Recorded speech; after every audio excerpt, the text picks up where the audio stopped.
After show. After show. show. After After show.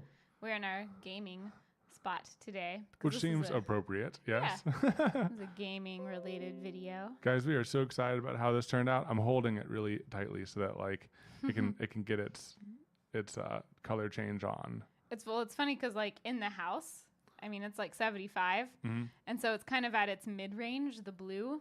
Yeah. So our hands don't make as big of a difference as when it was in the freezer. So we just need to like chill our house to 60 Cool degrees. 60 degrees. And then we're good to go. Or if you live in colder weather, you might get more of that range variation. But if you do hold it for a while, you do get like some pretty intense. Oh yeah, you do. You know, it just takes a little bit more because you need to like raise it up more.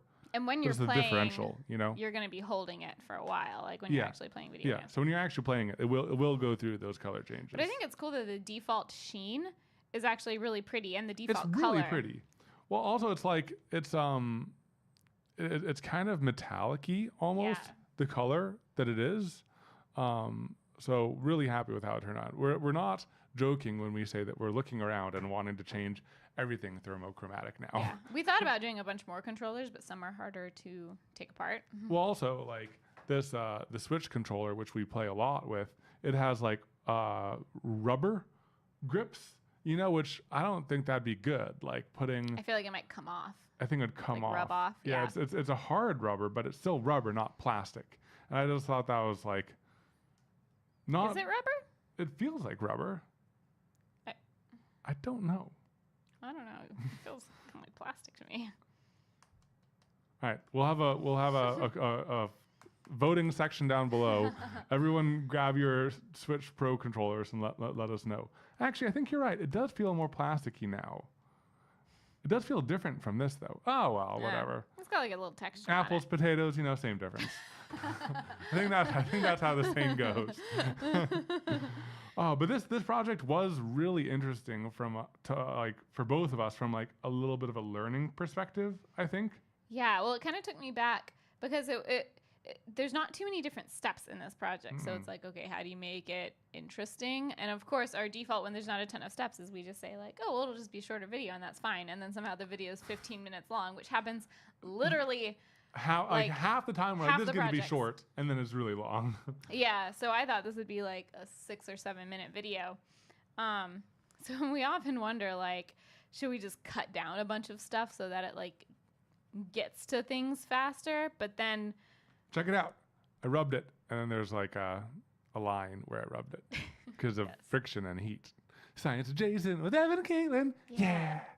But yeah, so sometimes we wonder like, would it be better to just do it as a really short video? But then I know part of what makes our videos is like kind of going through the iterations with us in real time and not real time, but like, you know, we don't like skip over the trials and tribulations. Yeah, but I think that's good because then like no project. I mean, look at us, for example. We've been doing this consistently for so long. I know, it was a really good spot. Well, my hands are like really warm. I'm doing it fast. Oh, wow, look at that. I warmed it up for you.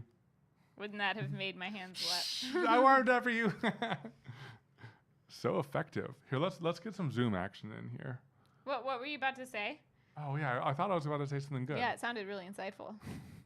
Oh, yeah, like we have been doing this on our channel. Like we've been like making things professionally for a long time now. We have been. I mean, like legit. We have been like professionally making things for a long time. And yet it's like a tradition that something goes wrong every single time. And it's literally not planned. It's not like our intent for things to go wrong. We thought this was just going to be like a really simple bingo bango, show how it's done video. Yet we ran into multiple complications. So it's like, I think that sometimes if someone who is really experienced shows how it's done, and then you do it, and then it doesn't show up that way, it's like frustrating. Like you guys, if you do this, you might fail in different ways than us. Different, new, creative ways of failure. But like knowing that's just part of it, you know, you just go with it. And I like that that's part of our message. Yeah, I like that too. That's where I was going. That's a good message. Oh, thank you. Yeah. Yeah, also like part of this video, I mean, I think that we were excited for it to go really easily and really well. And I think that I had this vision for this project of like, okay, we're just gonna knock this project out in like a day and we'll get ahead of schedule. And I just had this like vision in my head of how the project was gonna go.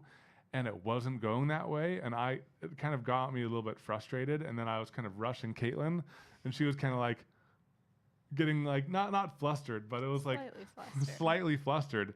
And I think that it's just like a reminder of us, like a reminder to us that like being on the same page and moving slow and having fun with things is the number one most important thing, as opposed to just like, I don't know, expectations keep on getting in the way for everybody, including us a little bit.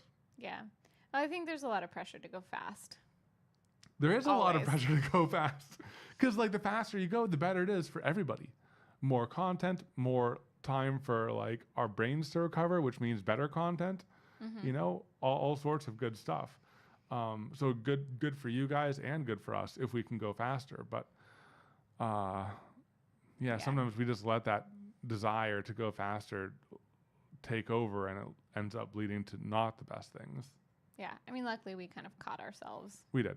Every time we were trying to rush. Yeah. Was my volume too low? Oh wait, you're not even listening. Who's monitoring this volume? I thought you were gonna wear your headphones. That's why I didn't wear mine. Okay. Can you hear us? Okay, no, I know you can't. Dang it. I can't get her anymore, guys. Well, it doesn't work when you go like this. You know how bad I am at reacting fakely. Yes, I do.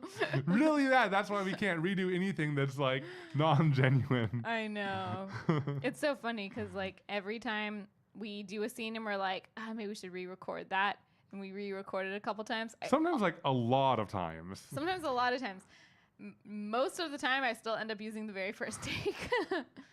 Yeah. Because that's how good we are. First take wonders. 10 take wonders, then we use the first take. Yeah. Insecure, one take wonders. That's what we are. We did the skit that was basically one take. Yeah. You Except know? like partway through, I realized I had it in manual focus, and we just lucked out that we were standing in the right focus zone.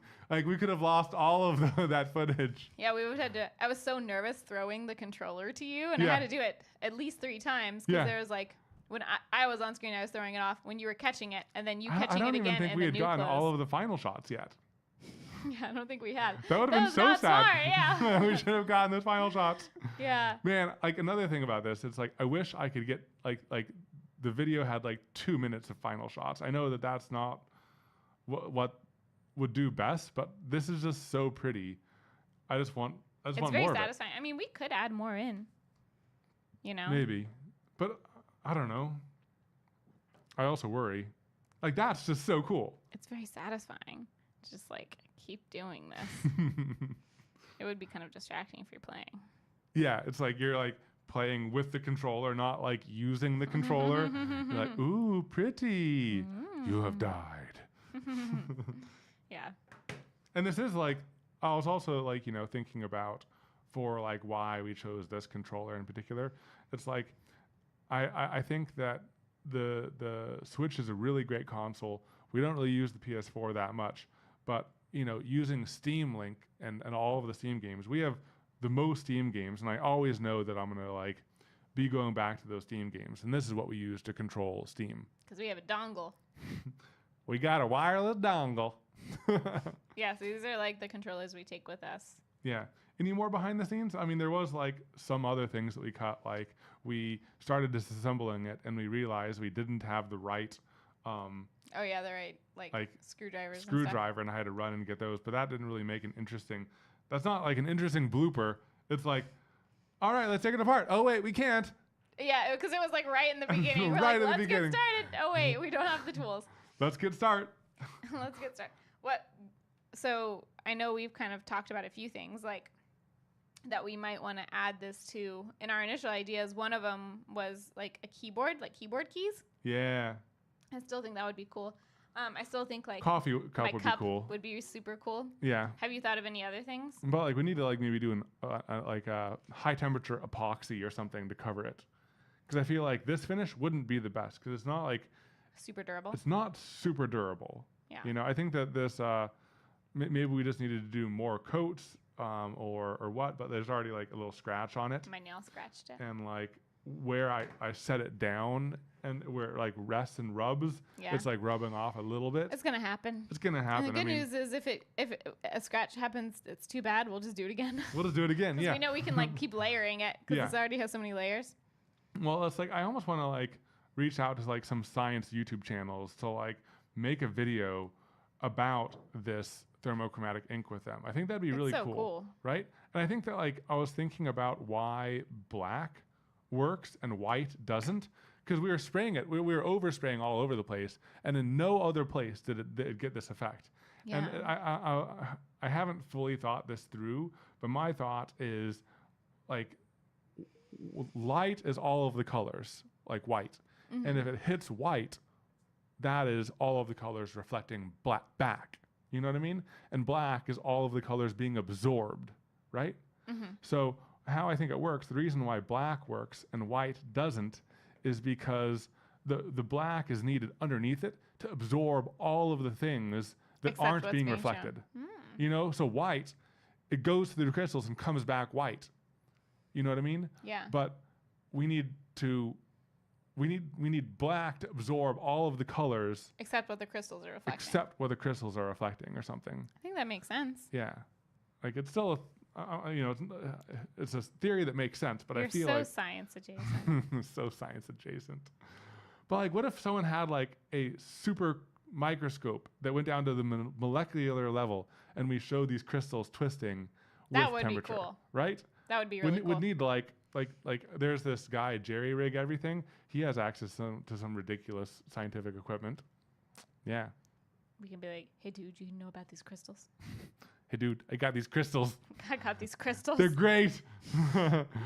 They twist and reflect different colors. Yeah. Psychedelic. Anyways, any other behind the scenes stuff?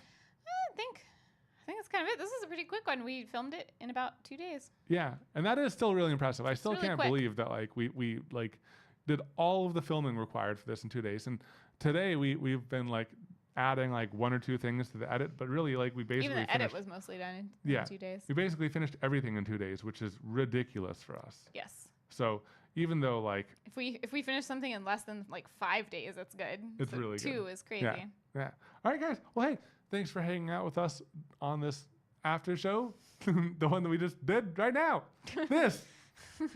See you guys next time. Bye. Bye.